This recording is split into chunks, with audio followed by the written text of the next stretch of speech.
and welcome to U.N.I News. I'm Helen Clark, and with me tonight is Jade Avery. And thank you for tuning in to U.N.I News. However, I'm sure you're all aware of the tragedy that's occurred today in the sleepy town of Guildford.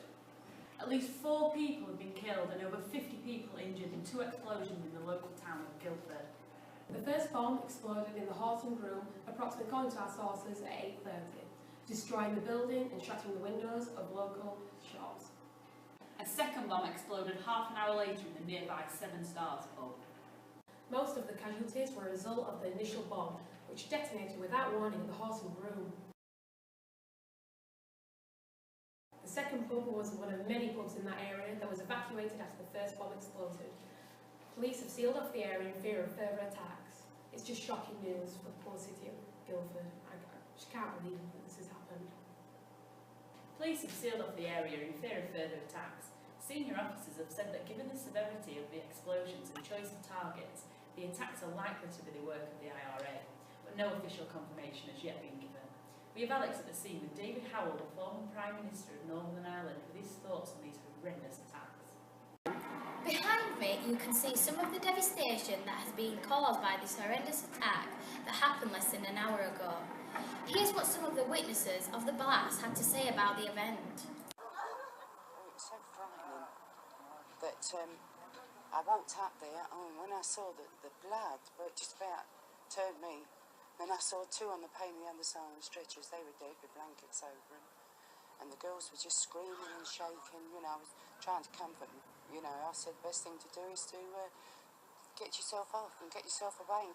Well, I saw just fire ambulances, everything, and everybody was there. And then suddenly a big explosion, and everybody went running down, and you know, just to where it was. And what did you do? I just stood there, didn't know what to do. Well, I'm afraid I thought I'd seen the last of this in Belfast, but of course I'm horrified and sickened that it should come to our own hometown here in Guildford. And it's quite clear that we must hunt down the maniacs and the animals who would do this kind of thing.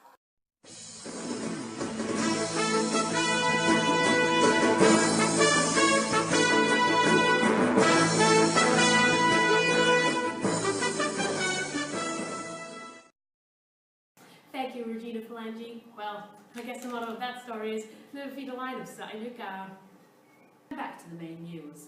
4 people have been arrested on suspicion of the Guildford pub bombings that happened on the 5th of October this year in 2 local pubs. The bombs killed 5 people, 4 of which were British servicemen. The pubs are well known for the attendance of British soldiers. Alex is waiting for us outside Surrey Police Station to update us on the suspects. Paul Hill and Gerard Cunlin, both aged 20, Patrick Armstrong, aged 24, and Carl Richardson, aged only 17, have been arrested on suspicion of making, planting and detonating the Guildford bombs as a part of a suspected IRA campaign.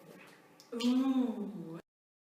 Today, 4 suspects have been arrested for one of the most horrendous IRA attacks to happen in Britain.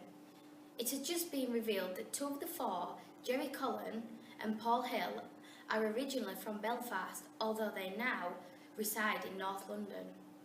The other 2 suspects have been living in squats and have been regularly associated with drugs and petty crime. This new information begins to confirm the association with an IRA attack.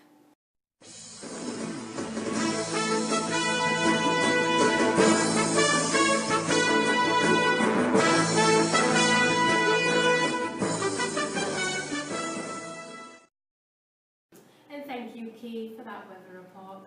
And hopefully he predicts the correct weather this time. And now back to the ongoing saga of the Guildford 4. So now just over a year ago since the Guildford bombings, the Guildford 4 have today been finally convicted of the bombings and sentenced to the imprisonment of life they actually deserve. Alex is now over at the courts ready to update us. I have been very lucky to receive a statement from the judge himself. He said that he is saddened that the 4 were not charged with treason, which still carries the death penalty in today's law.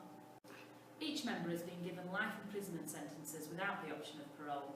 The sentence was given on the basis of their own confessions that were given to officers during the interviews at the beginning of the trial.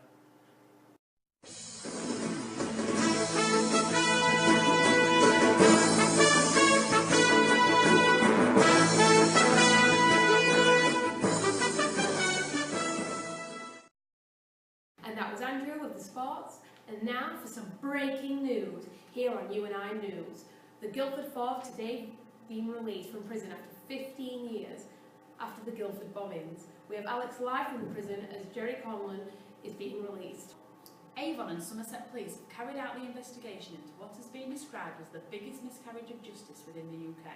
They found serious flaws in the way Surrey Police noted the confessions of the 4 suspects. It was found that the confessions were not written immediately and the wording of the confessions changed. At the time of the trial, the 4 claimed their confessions were gained unlawfully from torture and all attempted to withdraw them.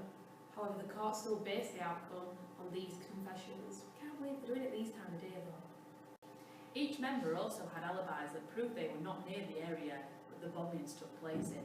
Carol Richardson even had photographic evidence that she was in London watching a Jack the Life gig. And due to this torture and this unlawful way of getting this evidence, 3 of the police officers who conducted the original interviews have now been suspended pending further inquiries. It's now probably a bit of justice can be done for the Guildford 4.